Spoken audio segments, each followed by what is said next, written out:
যে ক্রীড়া উপদেষ্টা যেভাবে সরাসরি ক্রিকেট বোর্ডকে কলঙ্কিত করেছে, ক্রিকেট বোর্ডকে প্রশ্নবিদ্ধ করেছে, আমাদের সেই অনভিজ্ঞ ক্রীড়া উপদেষ্টা সেটা না করলেও পারতেন।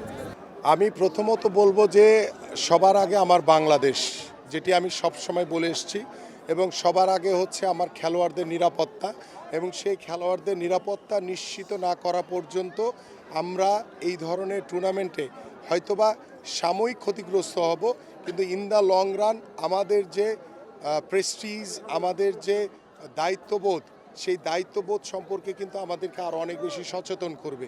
এবং আমরা বিশ্বাস করি যে ভারতীয় ক্রিকেট বোর্ড সেটি বাংলাদেশের ক্রিকেট বোর্ডের সাথে কিংবা আমাদের বাংলাদেশ ক্রিকেট বোর্ড ভারতীয় ক্রিকেট বোর্ড এবং আইসিসির সাথে কথা বলে এটাকে একটা ভালো সিদ্ধান্তর পর্যায়ে নিয়ে আসতে পারত।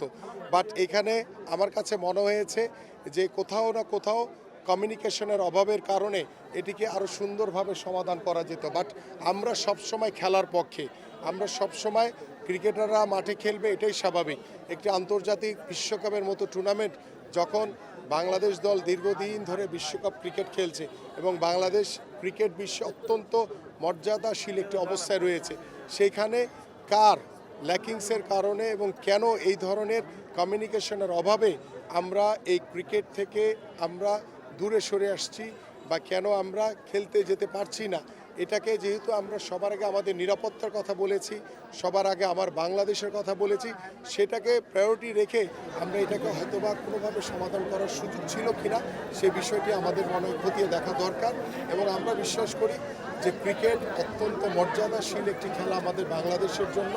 বাংলাদেশ ক্রিকেট দল বিশ্বকাপ খেলবে, এটাই খুব স্বাভাবিক। কিন্তু যেহেতু একটি নিরাপত্তার ইস্যু রয়েছে এখানে, আমাদের সবার আগে বাংলাদেশের ইস্যু রয়েছে, সেই জায়গা থেকে আমরা আমাদের জায়গা ধরে রেখে আমরা এই ক্রিকেট বিশ্বকাপে খেলতে যাচ্ছি না।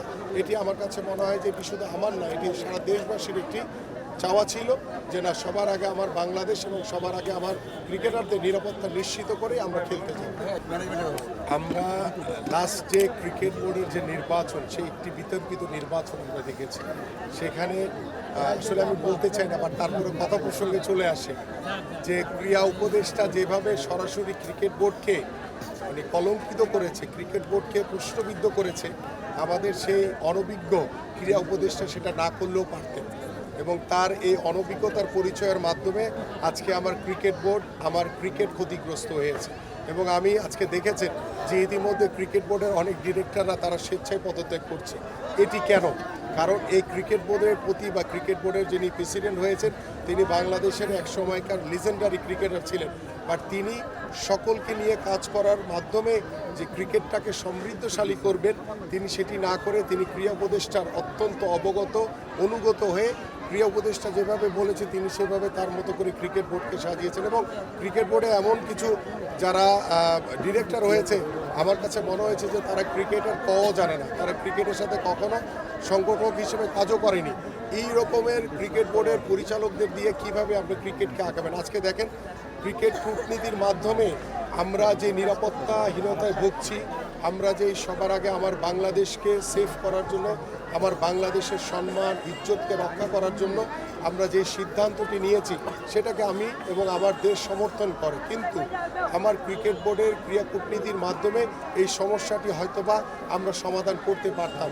আমরা হয়তোবা ভারতীয় ক্রিকেট বোর্ড বা আইসিসির সাথে কথা বলে এটার একটা শুরু আমরা বের করতে পারতাম, কিন্তু সেদিকে নজর না দিয়ে তারা তাদের মতো করে নিজেরাই আলোচনা করে তারা সিদ্ধান্ত জানিয়ে দিয়েছে। বাট এটি যদি আমরা আইসিসির সাথে আরও সুদূর প্রসারী যদি আলোচনা করতে পারতাম তাহলে আমার কাছে মনে হয় যে এই সমস্যাটি হয়তোবা একটি সমাধান হওয়ার সুযোগ ছিল।